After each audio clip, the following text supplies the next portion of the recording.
Sa tingin mo, gusto mo na ako? Bago lang sa akin to nararamdaman ko. Hindi. Ngayon ko lang naramdaman to. Ang alam ko lang, higit pa sa crush yung nararamdaman ko para sa'yo. Actually, ikaw yung pangatlong crush ko na gusto ko. So, ayun. Iniisip na kita palagi. Bukang bibig na kita sa mga magulang ko. Teka, nakukwento mo na ako sa mga magulang mo? Sabi ko sa kanila, may isang lalaki naghahatid sa akin gabi-gabi kasi yung lalaking yun, takot na masaksak ako. Isabela! Sabi ko sa kanila, may crush ako. Manuel Francisco yung pangalan. Sabi ko, gwapo ka, pero nakakainis ka naman minsan. Pero yung inis na yon nawawala na lang bigla kapag iniisip ko yung mga ginagawa mo para sa akin. Tapos yung puso ko, kapag malapit ka. Ganon.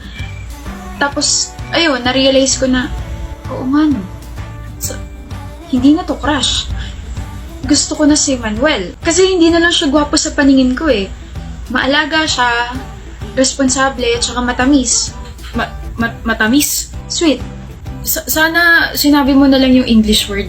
Kasi ang pangit pakinggan ng word na matamis kapag nanggaling sa'yo. Basta. Umamin na ako. Tayo na. Hoy, Estrada! Bakit? Baka pwedeng manligaw mo na ako. Hindi ba ganun yun? Tayo na agad? As much as I want us to be together agad, gusto ko mo naman ligaw.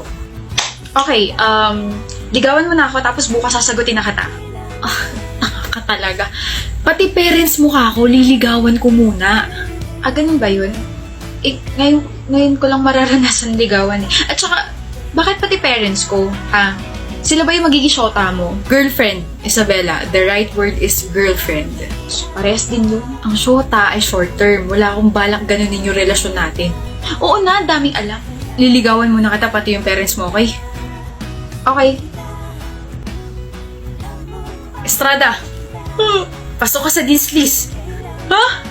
Pasok ka ulit. Congrats, Bubbles. Bubbles? Sorry. Nadalala ako ng emosyon. Congrats, Isabela. Yay. Sabi ko sa'yo, tayo ni. Sinasagot na kita.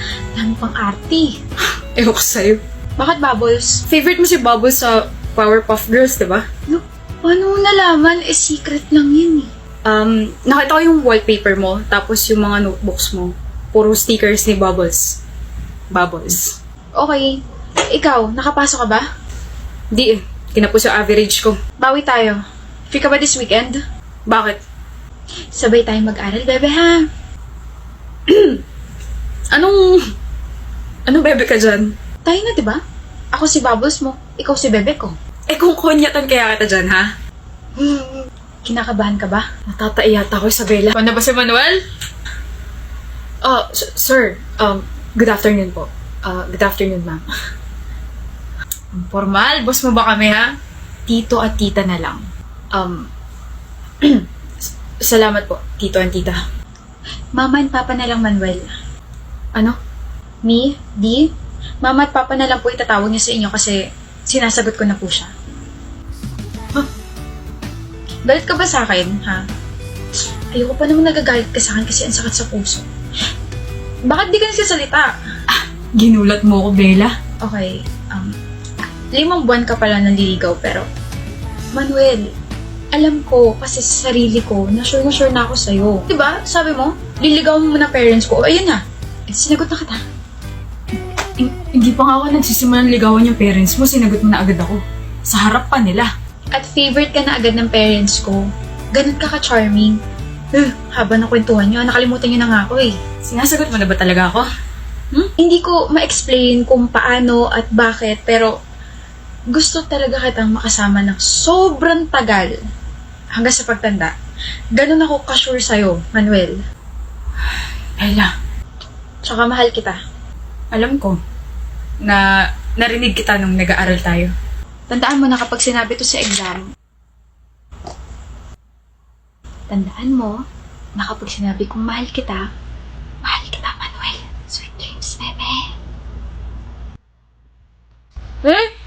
Hindi ka tulog nun? Tulog, pero nagising dahil sa bulong mo.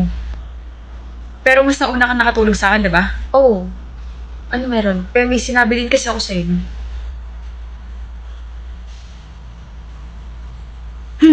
Isabela. I love you, Isabela. Hindi ka talag. Hmm. Hmm. I love you, Isabella. I love you, Bubbles. I love you, Estrada. Mahal din kita. Bebek ko. Ay! Bakit ka nakaupo? Higa ka muna, Kara. Hi, Dennis. Hindi. Tatawagin ko muna yung doktor mo. Na-check na nila ako. Kamusta pakiramdam mo? Okay na okay naman. Pero hindi ka raw umuwi? Nag-alala ko eh.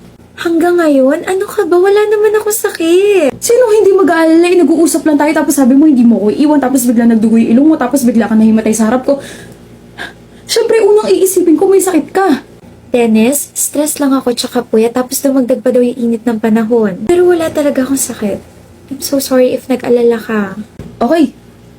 Kalmado na ako. Nga pala, I tried to call your parents kasi nagpatulong ako sa school for that. Kaso, Walang sumagot ng tawag, right? yeah. My parents are separated and both of them are busy sa mga kanya-kanya nilang families. I think nakalimutan nila na yung unika iha nila is buhay pa. I mean, nagbibigay naman sila ng allowance pero yun na yun. Kaya naman I have so much love to give. Gusto mo ba? Pwede ba? Pwede na ba? Kung nasa stress ka, ask for my help. If hindi ka makatulog sa gabi, call me. If you wanna talk to someone, nandito ako. And I'm so sorry for being harsh. I'm glad you're now opening yourself to me. Thank you, Dennis. Hindi. Thank you, Kara, for breaking my walls. Hello, Kara? Sabi mo kapag stress ako, hingi lang ako ng tulong sa'yo, di ba? Nasa ka? Ang bilis mo naman. Hinahawakan ko lang yung kamay mo kasi stress ka. Baka kasi lobat ka pa rin eh. Di ba sabi mo na lobat first sight ka sa akin? Ano problema? Sabay-sabay lang yung projects, yung assignments, and sa family. Gusto mo pag-usapan? Hindi na okay na to. Charge na ako gamit yung kamay mo. Gusto mo kumain? Bulaga! May luga. Simula na naging komportable ka sa akin, lumalabas na yung tunay mong ugali. Hindi ba pwedeng gusto na kita kaya ganito ako sa'yo? Ako na yata yung nabulaga. Halika na nga, tinda kita sa bahay niyo. And we're here. Thank you sa paghatid, Dennis. May nakakalimutan ka yata, Kara. Kiss sa pisngi. Ingot yung bag mo. Good night. Good night. Kara, Dennis, congrats sa atin. Graduate na tayo. congrats rin. For you. Thank you. Akala mo ako lang meron? Siyempre meron ka rin. Ako rin meron. First time ko makatanggap ng ganito.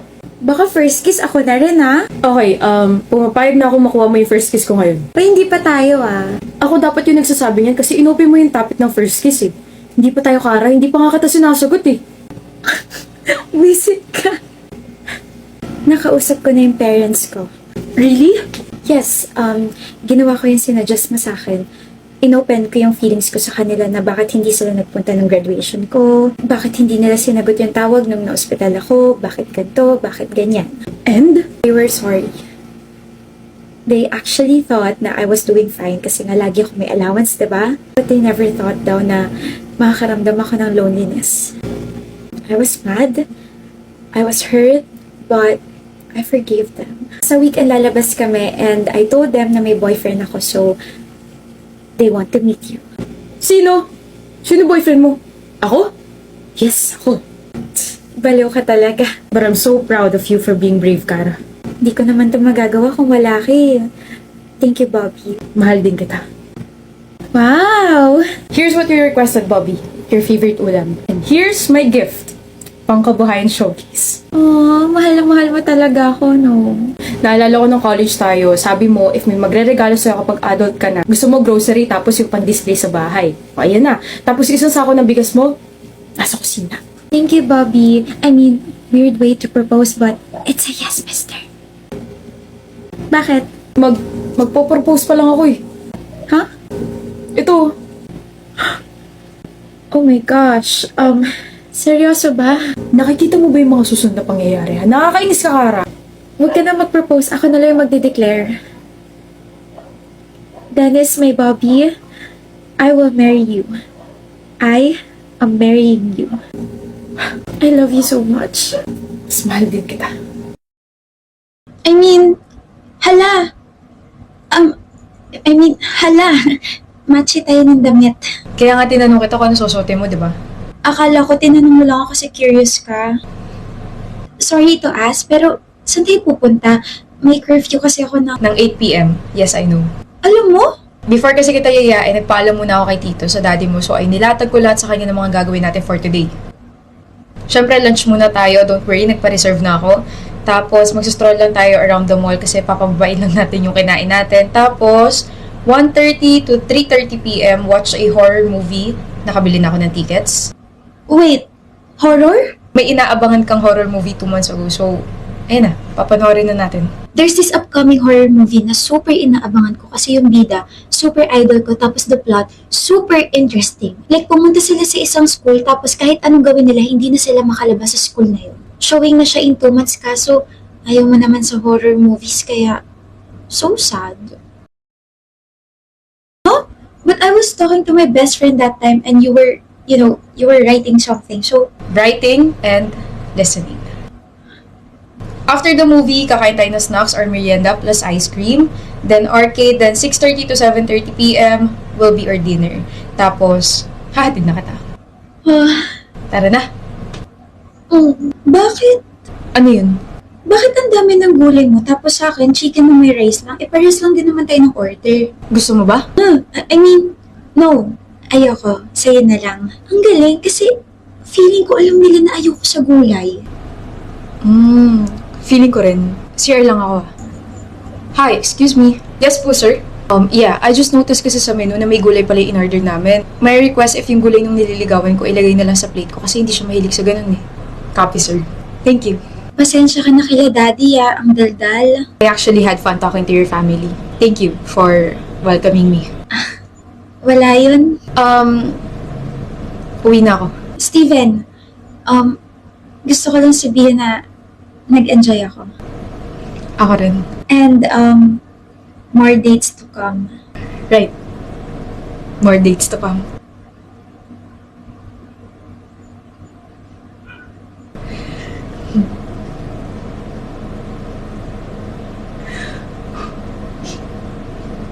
Ang gwapo mo naman. Papahuli ba ako kasi yung kadate ko ngayon.